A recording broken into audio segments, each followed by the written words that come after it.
धर्मेंद्र सिंह जी, सवाल आपसे यह है कि देखिए, प्रदर्शन तो हर कोई करता है, प्रदर्शन संवैधानिक दायरे में रहकर किया जाए वही बेहतर है। आखिर क्यों सुलगाने की कोशिश हो रही है? मैं उस पक्ष पे नहीं जा रहा हूं, जो हो चुका है, जो हो रहा है उसकी बात कर रहा हूं। देखिए राहुल जी, अभी मैं नंद किशोर गुर्जर जी को सुन रहा था, कितना जहर भरा हुआ है इन लोगों के अंदर। एक बार भी इन्होंने कहा राष्ट्र की मांग की प्रदर्शनकारियों, ठीक है, कोई गलत गैर कानूनी काम करेगा, कार्रवाई हो, लेकिन यति नरसिंहानंद के बयान पर नहीं कहा कि इन पर रास्ता लगना चाहिए। जब उनके बयान से ही देश के अंदर डिफरेंसेस पैदा हुए, लोग सड़कों पर आए और देश में दंगा कराने की साजिशों कर रहे हैं, तो इनसे नहीं लगना चाहिए क्या उन पर? सवाल ये उठता है कि इस पूरी घटनाक्रम का मास्टरमाइंड कौन है, उसके पीछे कौन है? सबसे महत्वपूर्ण है कि अगर यति नरसिंहानंद जी इस तरह का बयान किसी दूसरे के धर्म और मजहब मानने वाले मतलम्बुओं के पैगंबर के खिलाफ न देते तो ये बात ही न होती। और तो सबसे बड़े अपराधी तो कौन हुए? नरसिंहानंद।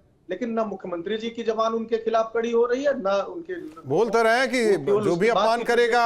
दूसरी बात, वो उन्होंने तो साफ कर दिया, देश के प्रत्येक नागरिक संविधान की तरफ से बराबर अधिकार है और सबको जो है संविधान के दायरे में रह करके काम करने की छूट है। यदि उन्होंने किसी की भावनाओं को ठेस पहुंचाया तो शांतिपूर्ण प्रदर्शन करना, मांग करना जायज है।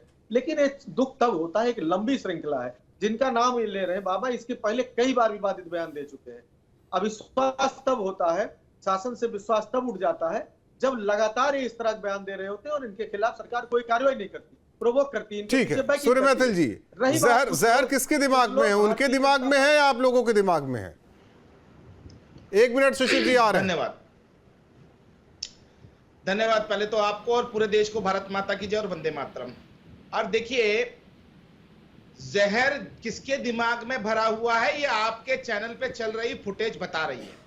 ना तो सनातन समाज में से कोई निकल के गया पत्थर मारने के लिए, ना तलवार चलाने के लिए, ना गोली चलाने के लिए, ना आग लगाने के लिए। लोग इकट्ठे हो रहे हैं, ट्रॉलियों में भर रहे हैं और संविधान की बात करते हैं और संविधान को ही तोड़ते हैं। और मुझे तो हाजी नाजिम को देख के वो बार बार संविधान संविधान चिल्लाते हैं, बात ज्यादा कम करते हैं, संविधान संविधान ज्यादा बोलते हैं। वो याद आ गई बात, पिक्चर के अंदर कुछ कैरेक्टर थे पुराने जमाने के, भगवान झूठ ना बुलाए, राम झूठ ना बुलाए, और ये कह कहकर झूठ बोलना, प्रपंच करना, कुछ कैरेक्टर थे। वो इसी प्रकार के कैरेक्टर हमारे सामने आज आपने डिबेट में बैठा रखा है। लगातार संविधान की बात कर रहे हैं और संविधान में रहकर जो अधिकार दिए गए उसका दुरुपयोग कर कर पत्थरबाजी, दंगा, पेटों में दर्द चालू हो जाएगा भाई। और सुन लीजिए, आप लोगों के पेटों में दर्द चालू हो जाएगा। हाजी नाजिम तो संविधान की बातें करता है, लेकिन आप लोग जो है संविधान के खिलाफ बात करते हैं भाई, ये बंद कर दीजिए संविधान के खिलाफ बात करना। मैथिल जी अब यहाँ भी नहीं सुन लीजिए, अगर आप इस तरीके के देश के अंदर अफवाह फैलाएंगे, नफरत का माहौल। नाजिम साहब एक मिनट, नाजिम साहब अपनी बारी में बोलो कृपया करके। मुझे सलाम दीजिए शिशिर जी, मुझे सलाम दीजिए। किसके बारे में राहुल जी बैठे हुए, सुन लीजिए, राहुल जी बैठे हुए, राहुल जी पे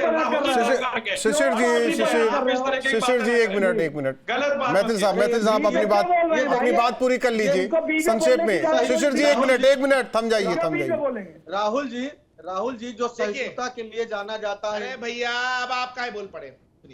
देखिए राहुल भाई, नहीं वही बात मैं कह दूं, मैं कह देता हूं। मैथिल साहब, आप लोग सहिष्णुता के लिए जाने जाते थे, असहिष्णु क्यों हो रहा है? अरे मैं वही कहना चाहता हूं, आप सुनिए तो सही।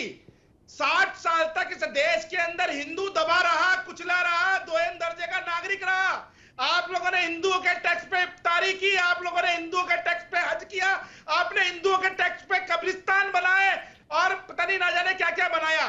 अब हिंदू जाग गया, हिंदू प्रश्न करने लग गया, तो ये परेशानी हो रही है। और असली परेशानी ये है से कुछ अधिकार दे दिया। अरे राहुल जी कैसे कुतर करने वाले लोगों को लाते हैं, ये लोग इस तरह का बयान देते हैं। देखिए सच ये है कि जनता में इनका भरोसा उठ गया है, जनता नाराज है।